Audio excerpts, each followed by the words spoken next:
Good morning, everybody. It's Christmas time, and my niece has been asking me, how do I make my pizzelles? So, Nikki, this video is for you. Here we go. Here are the ingredients. And I only make these at Christmas time, so I have to read them. Anyway, you want to do 6 cups of flour, and you want to sift that flour. That is all-purpose flour. And then to that, you're going to add 1/4 cup of baking powder. So what I did was I did 3 cups first, and then I did a half of that 1/4 cup of baking powder on top of the first 3 cups of flour, sifted that through.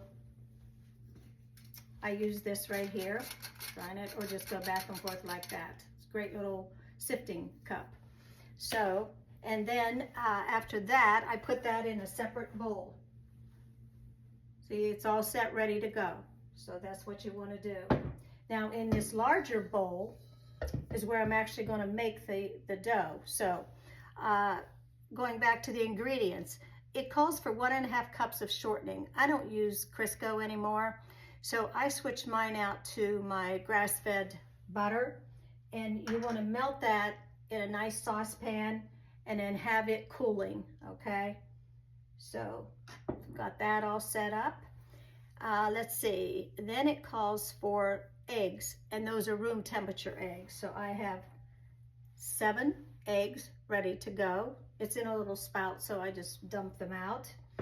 So, and then after that, it's 1.5 cups of sugar, 2 teaspoons of vanilla, and I use the kind with the Madagascar. It's got a lot more flavor. And then it calls for 3 to 4 tablespoons of anise, and there's the small bottle, which is 1 fluid ounce, and then there's a larger bottle that's got 2 fluid ounce.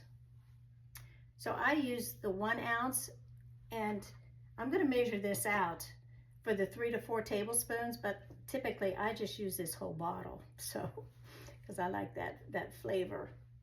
So there you go. And I have not turned my pizzelle maker on yet. We'll get to that later. So we already sifted the flour and the baking powder together, and it's in a separate bowl. I've already melted the shortening. Now we're going to put the eggs in the large bowl, 7 eggs. Okay, and we're going to whip those until they get foamy. Always have in your dish sink nice hot water to do up the dishes as you go. So here we go.